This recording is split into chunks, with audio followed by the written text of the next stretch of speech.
السلام علیکم، کیسے ہیں آپ؟ ٹھیک ہوں گے؟ ناظرین گرامی، آج کی ہماری ویڈیو کا جو ٹاپک ہے وہ ہے ختم نبوت۔ ختم نبوت کی حفاظت کرتے ہوئے کیسے ایک علماء اپنے بیٹے کی لاش کو کندھا بھی نہ دے سکے اور ختم نبوت کے لیے اپنے گھر سے نکل گئے۔ ناظرین گرامی، آپ کا بیٹا آج شام تک کا مہمان ہے، اس کا کوئی علاج نہیں۔ ڈاکٹر کے یہ الفاظ سن کر مولانا رو پڑے اور اپنے بیٹے کو گھر لے آئے۔ گھر پہنچے ہی تھے کہ دروازے پر دستک ہوئی۔ مولانا دروازے پر گئے، باہر ایک برے شخص کو کھڑے پایا۔ حضرت نے سلام و دعا کے بعد پوچھا، بابا جی خیریت سے آئے ہو؟ وہ کہنے لگا، خیریت سے کہاں آیا ہوں، ہمارے علاقے میں ایک قادیانی مبلغ آیا ہوا ہے، وہ لوگوں کو گمراہ کر رہا ہے، پوری امت گمراہ ہو رہی ہے اور آپ گھر سے ہی نہیں نکل رہے۔ مولانا نے جیسے ہی یہ بات سنی، آپ کی آنکھوں سے آنسو بہہ پڑے۔ چند کپڑے، کتابیں اور ضروری چیزیں بیگ میں ڈالی اور گھر سے روانہ ہونے لگے۔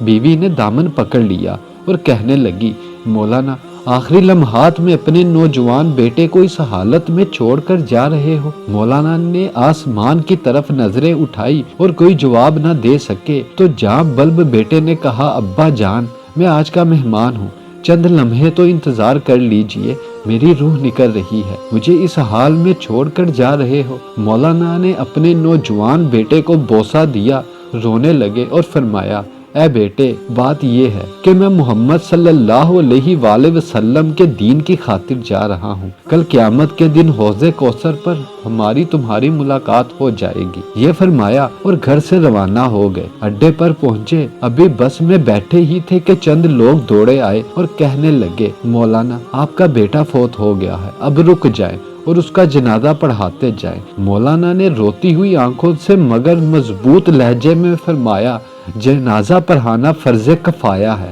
اور امت محمدیہ صلی اللہ علیہ وآلہ وسلم کو گمراہی سے بچانا فرض عین ہے۔ فرض عین کو چھوڑ کر فرض کفایہ کی طرف نہیں جا سکتا۔ پھر وہاں سے روانہ ہو گئے۔ اس علاقے میں پہنچے، اللہ تعالیٰ نے کامیابی عطا کی، وہ قادیانی مبلغ شکست کھا کر بھاگ گیا۔ 3 دن کے بعد مولانا گھر واپس پہنچے، بیوی قدموں میں گر گئی اور رو کر کہنے لگی، مولانا جب آپ جا رہے تھے تو بیٹا آپ کی راہ تکتا رہا اور کہتا رہا، جب ابا جان واپس آئے تو انہیں میرا سلام عرض کر دینا۔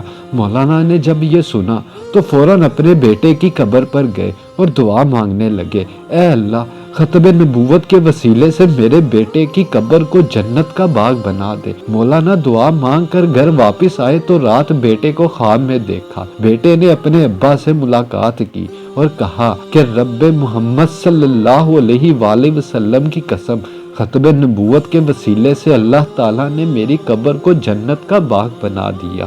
ختم نبوت کے اس مجاہد کو دنیا حضرت مولانا غلام غوث ہزاروی رحمت اللہ کے نام سے جانتی ہے۔ کہ محمد سے وفا تو نے تو ہم تیرے ہیں، یہ جہاں چیز ہے کیا لوح و قلم تیرے ہیں۔